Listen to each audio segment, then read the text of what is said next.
Club Éco d'Objectif Aquitaine. Nous avons le grand plaisir d'accueillir aujourd'hui Alain Bourgeois-Muller. Bonjour. Bonjour. Vous êtes le PDG de Jouet Club, une entreprise qui est basée en Aquitaine. On ne le sait peut-être pas forcément. Probablement pas assez. Probablement pas assez en tout cas. J'aimerais qu'on parle du poids économique de Jouet Club. Combien de magasins, quel chiffre d'affaires? Jouet Club, aujourd'hui, en fin 2012, c'est 345 magasins, que ce soit en France, à l'étranger. Essentiellement sur le territoire français et dom-tom, puisqu'on arrive à 300 magasins. Tous les autres sont des magasins qui sont situés à l'étranger, en Italie, en Belgique, au Liban, au Maroc. Pour l'instant, on en est donc à 345 magasins. D'accord. Pour un chiffre d'affaires qui, lui, est de 354 millions. Sachant qu'il est en croissance, ce chiffre d'affaires sur un marché qui, lui, est en recul, je crois que c'est moins de 2% au niveau français. Oui. Qu'est-ce qui explique ces bonnes performances de Jouet Club? Disons que ce que nous pensons, c'est d'abord une croissance, puisqu'on a l'année dernière ouvert une vingtaine de magasins. Ça, c'est une chose. La deuxième des choses, je pense, c'est l'esprit particulier qui existe chez nous, puisque nous sommes une coopérative. Alors voilà, ça c'est un élément qui est important à rappeler. C'est un modèle très atypique aussi. Oui, nous sommes dans le jouet les seuls qui sommes encore dans un système coopératif. C'est-à-dire que chaque adhérent est propriétaire et patron de son propre magasin. D'accord. Donc ça change la donne et je pense que c'est aussi une des raisons du succès parce que chaque directeur de magasin donc c'est sa propre affaire et ça lui permet de faire ses achats, de savoir ce qu'il vend, de choisir les produits qu'il veut vendre et en plus de payer les factures, ce qui est aussi quelque chose de motivant, je dirais. On a tout intérêt à vendre ce qu'on achète. D'accord. Quels sont les liens justement qui unissent la coopérative d'un côté et les indépendants de l'autre? Quel est finalement le rôle de cette coopérative? Si vous voulez, à l'origine, le rôle était de pouvoir se mutualiser les moyens pour pouvoir faire un catalogue, pour pouvoir faire des achats. Aujourd'hui, bien entendu, notre catalogue de Noël, c'est notre produit phare, c'est notre Rolls, je dirais, parce que c'est un produit qui fédère. Chaque adhérent achète ce catalogue, distribue ce catalogue et distribue aussi tous les produits qui sont en vue sur le catalogue. Est-ce qu'il y a une politique générale d'achat des jouets, par exemple? Est-ce que c'est vous qui aidez les indépendants à cibler, à leur apporter des nouveautés, ou est-ce que chacun est totalement indépendant sur ce point particulier? Écoutez, oui et non, dans la mesure où, au niveau des sélections de produits qui sont faites donc pour notre catalogue phare de Noël, c'est des adhérents qui sélectionnent les produits. C'est-à-dire qu'on a des adhérents qui sont spécialisés soit dans le jouet premier âge, soit dans la peluche, soit dans la poupée, etc. Et qui chacun font des sélections, que ce soit à Nuremberg, que ce soit à l'étranger, que ce soit sur le territoire français. C'est eux qui font les sélections de produits. Elles sont faites directement par les adhérents. D'accord. Un mot sur la concurrence d'Internet, puisque on le sait, la part des jouets achetés sur le net est en progression constante depuis quelques années maintenant. De quelle manière est-ce que ça vous impacte?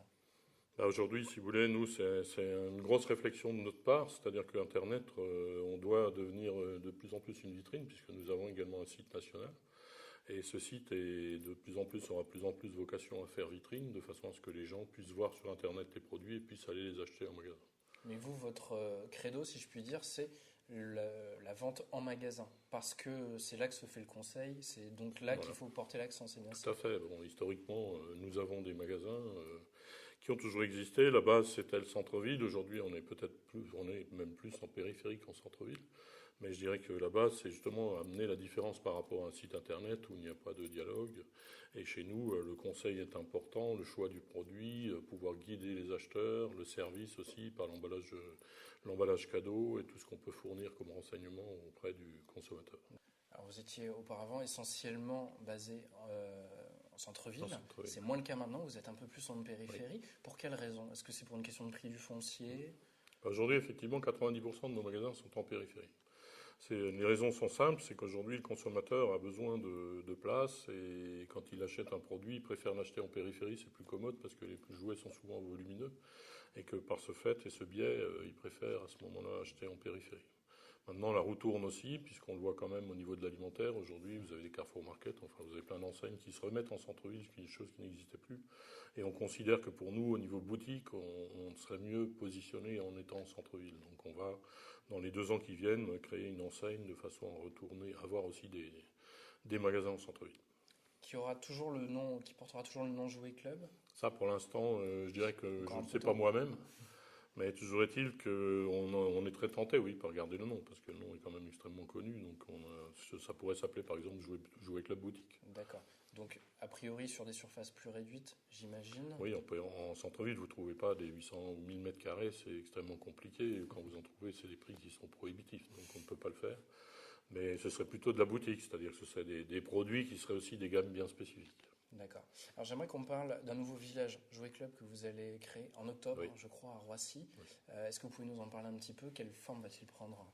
Ce magasin sera donc à Roissy, dans un centre commercial qui va s'appeler Aéroville, qui sera ouvert au mois d'octobre effectivement.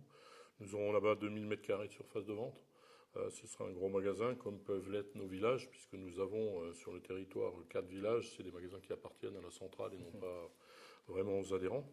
Donc ce village sera comment dirais-je, le magasin phare pour les années qui viennent. Il servira également de support aux adhérents pour pouvoir, quand on a un nouvel adhérent qui vient, il pourra aller visiter ce magasin, il pourra faire de la formation dans ce magasin, il pourra faire du merchandising dans ce magasin. Plein de choses que des gens ne connaissent ou n'approchent pas forcément particulièrement. D'accord. Comment prévoyez-vous de vous développer dans les années à venir? Est-ce que ça va passer par des villages plus nombreux? Est-ce que ça va passer, fait que l'accent vous allez le mettre sur ce que vous évoquiez tout à l'heure, à savoir ces magasins de proximité finalement? Ou est-ce que vous fixez un peu le cap finalement? Si vous voulez, les villages pour nous c'est pas quelque chose de déterminant, c'est important parce que c'est des endroits qui sont pour nous stratégiques, comme Paris, comme Lille, comme Lyon, maintenant Aéroville. On les fait dans ce sens-là. Notre priorité c'est l'adhérent. L'adhérent c'est 300 adhérents, 300 magasins copains, comme peuvent le dire la communication. Et donc notre priorité, elle est là. En 2013, on va ouvrir une quinzaine de magasins, plus Aéroville. Alors justement, sur cette quinzaine de magasins, est-ce que vous ciblez certains... Est-ce que vous avez déjà arrêté la liste, par exemple? Et est-ce qu'il y a certains secteurs géographiques que vous ne maillez pas suffisamment encore? Écoutez, avec 300 magasins sur le territoire français, je n'ai pas amené une carte de France, mais c'est vrai qu'on est quand même bien positionné. À peu près partout maintenant. Après, on est à peu près partout, et les raisons sont plus l'affinité de la personne qui veut ouvrir un magasin, mais on fait aussi, parce que l'adhérence c'est quelque chose d'extrêmement important, on fait bien attention à ne pas se trouver en situation de confrontation directe avec un adhérent déjà du groupe.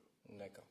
Pour finir cette interview, j'aimerais qu'on parle d'international. Vous l'évoquiez tout à l'heure, vous êtes présent dans certains pays. Est-ce que ça fait aussi partie de vos axes de développement? Est-ce qu'il y a des ouvertures qui sont programmées? Oui, je pense que c'est aussi pour nous quelque chose d'important et de primordial d'être à l'international, dans la mesure où ça amène aussi une autre image du groupe. Aujourd'hui, nous avons ouvert il y a une semaine un nouveau magasin au Liban. C'est un magasin qui est franchisé, c'est le 5e sur le Liban. Dieu sait si la situation est compliquée actuellement, mais ils sont pleins de courage. Il y aura 2 magasins en Belgique encore, et il y aura aussi des magasins en Italie. Et peut-être d'autres, mais pour l'instant, je ne peux malheureusement pas. Je suis venu trop tôt pour vous en parler. D'accord. Est-ce que cela dit, il y a des secteurs géographiques que vous ciblez plus particulièrement? Non. Des pays sur lesquels voilà, vous sentez que vous avez un potentiel? Non, pour l'instant, je dirais que c'est l'opportunité qui fait qu'on n'a pas de cible particulière.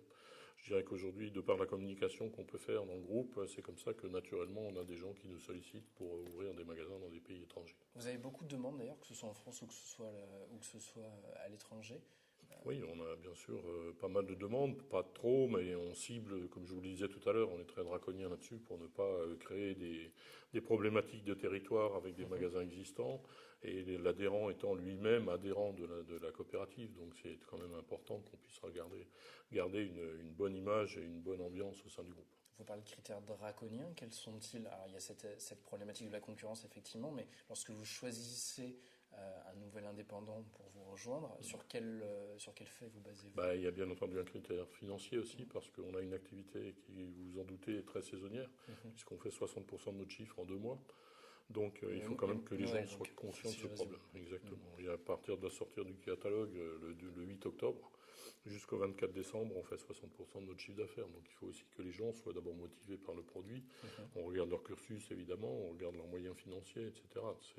Je dirais que c'est un peu la rançon de la gloire, parce qu'on est très sollicité. Surtout qu'on est les seuls indépendants. Il y a un ticket d'entrée pour intégrer Jouet Club? Il y en a un, mais c'est une misère. D'accord. C'est même pas 10 000 euros, donc je veux dire, c'est pas... Bon. C'est parfait, merci beaucoup. Mais je vous en prie. Merci d'avoir répondu à notre invitation et merci de nous avoir suivis dans le Club Éco d'Objectif Aquitaine.